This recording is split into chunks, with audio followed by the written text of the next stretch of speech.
this episode, we are going to discuss the influence of color in cinema. Color was there since the beginning of cinema. Though cinema was invented as black and white, there was this practice of using color on cinema. So the audience experienced cinema often as color film. How this color was added to cinema? It was added by hand. There are several techniques. We must keep in mind that photography was invented around 1830s. Since then, it took several decades to perfect the technology. Once the technology was perfect, photography became a popular art. And photographers soon started retouching their own black and white photographs. They started using color. They started putting color to make the photograph look more interesting. Following that logic, when cinematography became a possibility, early filmmakers followed the tradition of photography and they started coloring their own cinema, own films. We must keep in mind that there were several techniques in using color in cinema. And these techniques were the hand color technique, the stencil technique, the tinting technique, and the toning technique. Now we are going to discuss each of these techniques one after another.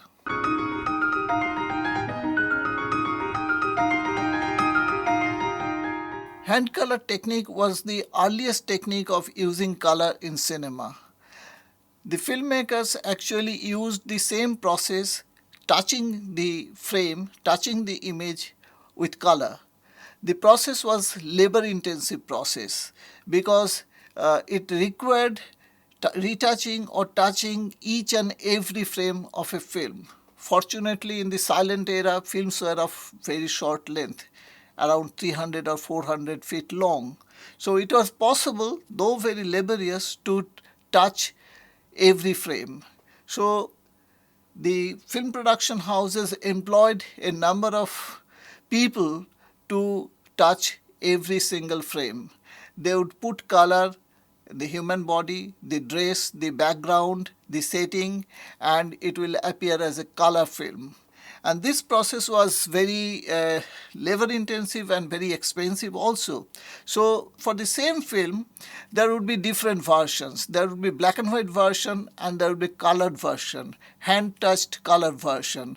And the rental of the color version would be more than ordinary black and white version. So the early silent films, there are many copies available in which we find both color version and black and white version. And these were kind of added attraction. In those days, cinema was the art of attraction, the medium of attraction, and color became one of the attractions in the film story.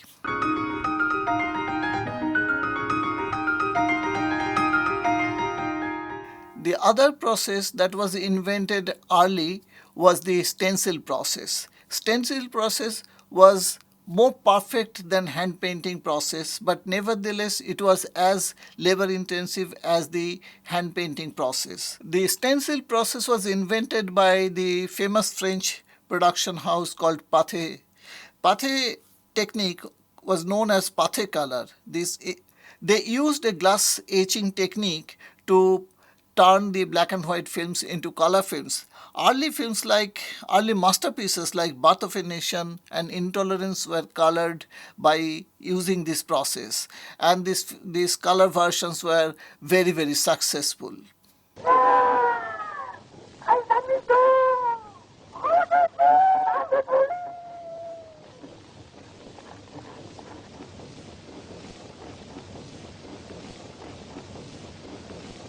Attendez, je souhaite faire. Ouais.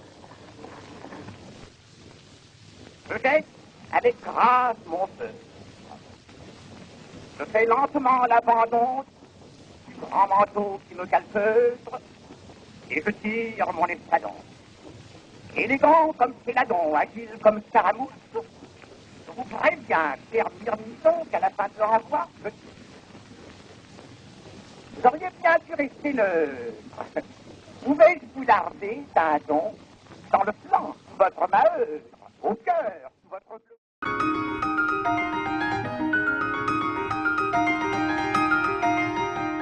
But most common of all coloring techniques were the technique of dyeing the print, tinting the print. How it was done?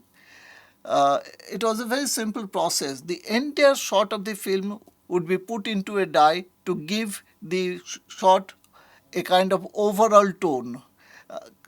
In order to create mood, this was used. For example, indoor scenes would be tinted in yellow. Outdoor scenes, for example, would be differently tinted. Night scenes will be tinted in blue.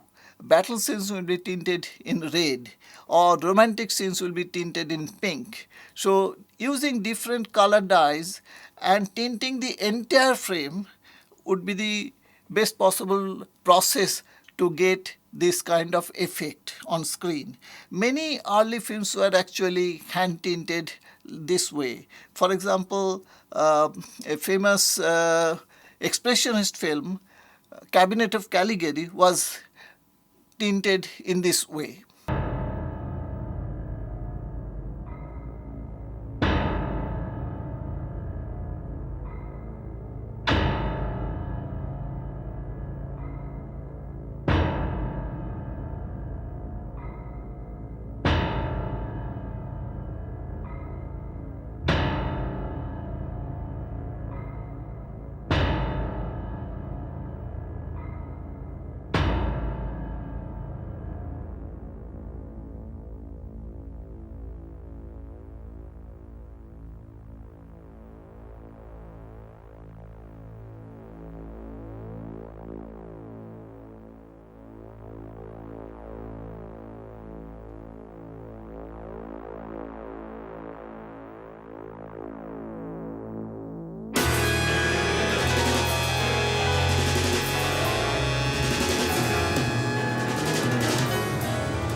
The most effective coloring process was known as toning process. It was invented in 1916. It was a technical process in which hand dyeing process were completely eliminated.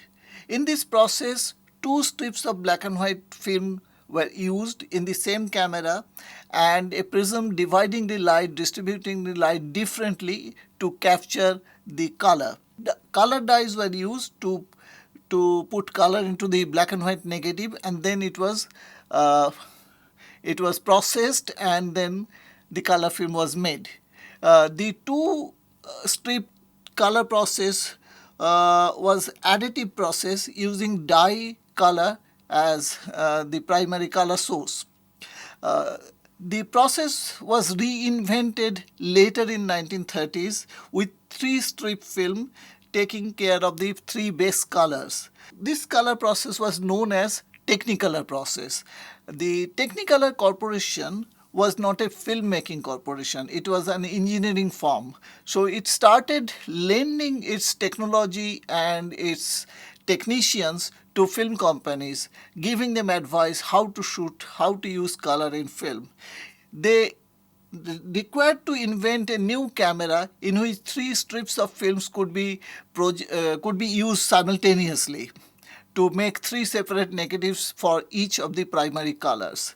But since its invention or maybe reinvention in 1930s, Technicolor became one of the most popular color process till the 50s.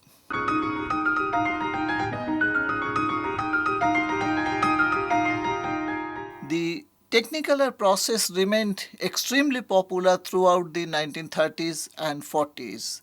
But they had one problem. The process could not reproduce reality faithfully.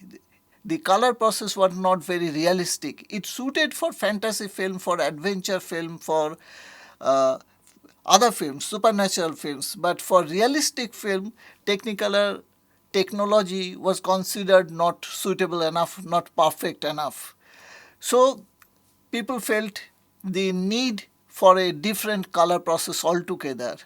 In order to answer that, in order to fulfill that challenge, Kodak came forward and created a monopack system in which they used a single negative to capture all the three colors and the entire hue of the color. Kodak monopack was known as Eastman Kodak Color or Kodak Color. That became very popular in the 50s.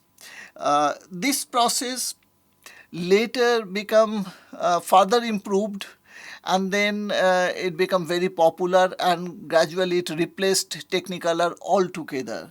So around 60s, Technicolor films production came to a halt, and it was replaced by Kodak Color altogether. It was the single negative color process that controlled the color film production in the entire world.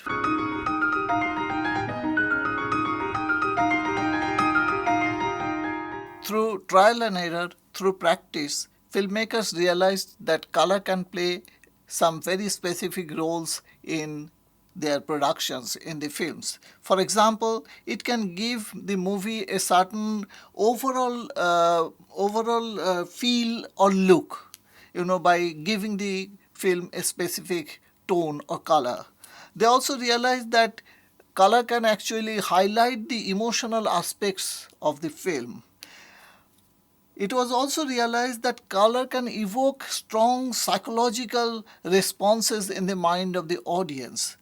Also, color can highlight dramatic moments.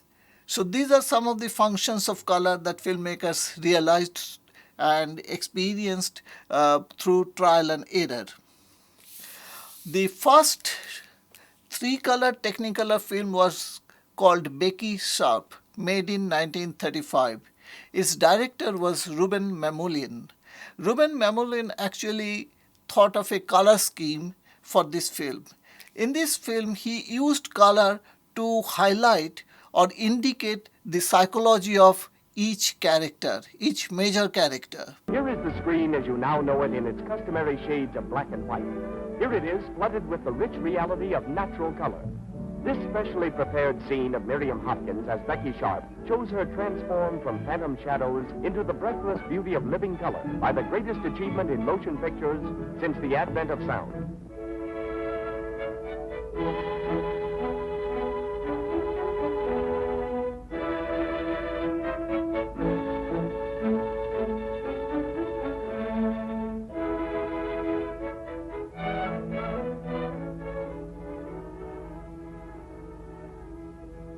I'll believe only what you tell me, and nothing that you deny. Oh, then believe that I'm your Becky and that I love you, and nothing else matters. You've been expensive, Becky, but I lost willingly. Now I've no more. I'm in debt. Have you tried to borrow? It's not a bad method. There's no one left to borrow from. How did you do it, Becky?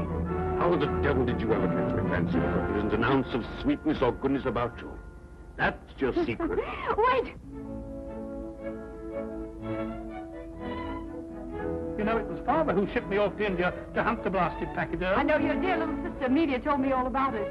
But then, what were you doing in India, Joe? Your son? Becky, you blacken my character. The next film which had effective use of color was Henry V by Laurence Olivier, made in 1944. It had a well-planned color scheme. The opening and the closing shots of the films were designed and decorated with theatre-like vivid color, which actually could be referred back to medieval book illustrations. Rest of the film was actually tried to use more realistic color scheme for the drama. Japanese director Kinugasa made Gate of Hell in 1953 with Kodak color, with Eastman color. It was a remarkably evocative film in which he used color in a way that represented the tradition of Japanese painting. And in that sense, it was recognized as a path-breaking film in which experimentation with color reached a very high mark.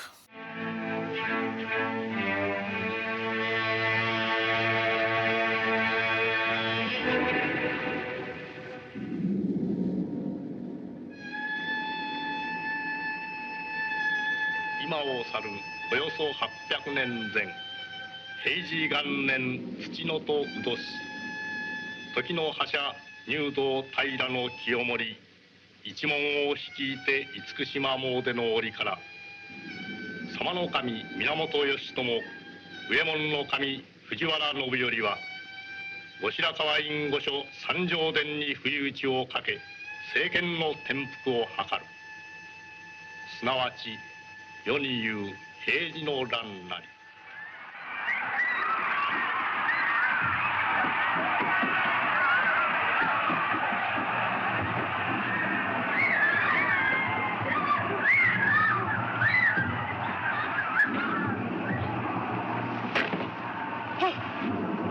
南御門と同じところが焼き落ちました。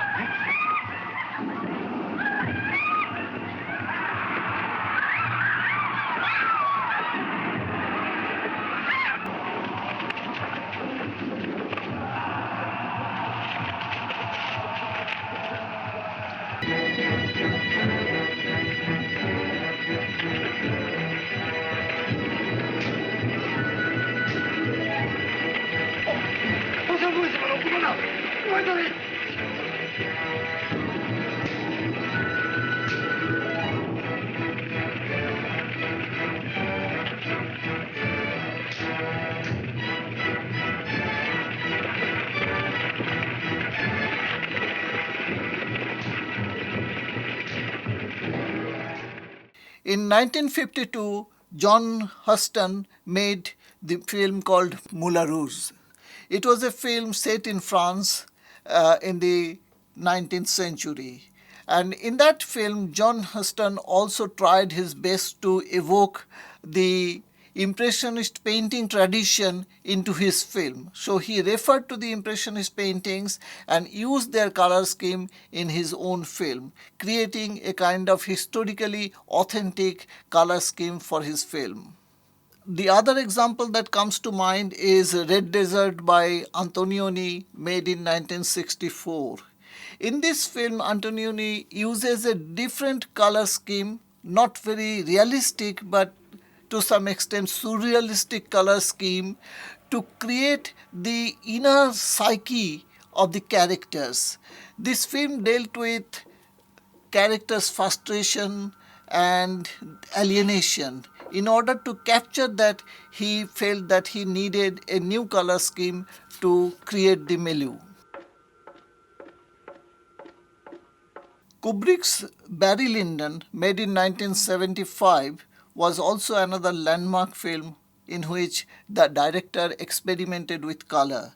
In order to create the 18th and 19th century atmosphere, he used only candle lights and no artificial light, and created a kind of tint which suited and recreated the atmosphere of that period. Color can actually also help the narrative. For example, the 1939 film, the famous fantasy film Wizard of Oz, has very effective use of color. The reality was depicted in black and white, and the fantasy or the dream world was depicted in color, vivid, bright color. And the film was really a remarkable film in its use of color as fantasy.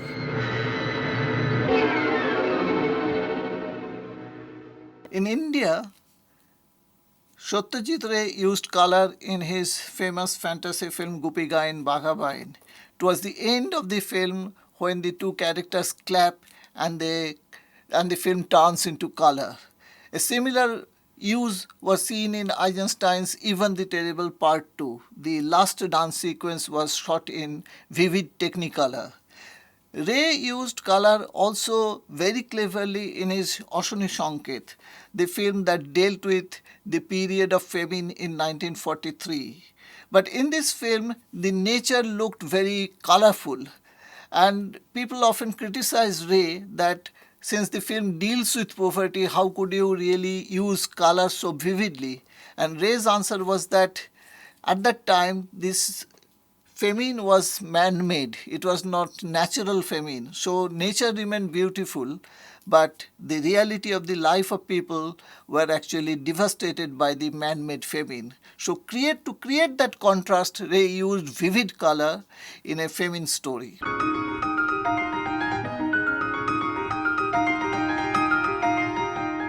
In the entire process of filmmaking, color has a special place. Color is a special tool that can help the director to mold or shape the theme. Color can create the overall impact, it can create mood, it can create atmosphere, it can highlight tension, it can highlight dramatic moment. At the same time, color can be used to get into the psyche of the character. What is happening inside the mind of the character? How do we depict it? In those cases, we have found that a special color scheme or a special color treatment can be used successfully. And there are many examples to illustrate that. A good example will be Kubrick's 2001 Space Odyssey, in which the director tried to use color to depict something which is otherwise impossible to depict visually. The character's journey through time. How do we depict time? How do we show time on screen? Kubrick developed a special color scheme and a scene in which the character goes through flashes of color. That was so powerful and so innovative that it charmed the spectators. It was unbelievable use of color in cinema.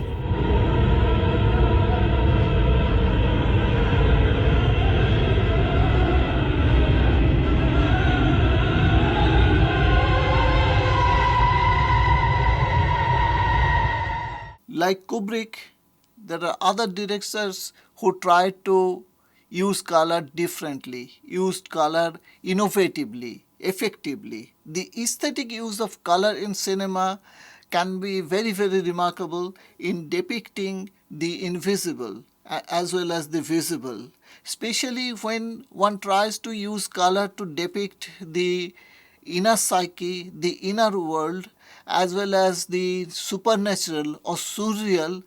The use of color becomes really fantastically effective and innovative.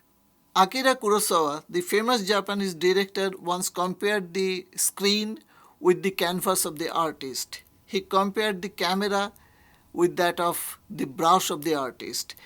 And he believed that cinema is an extension of the artist's canvas, and director as an artist can do wonder if he uses color creatively, and his dreams can be realized by using color on screen.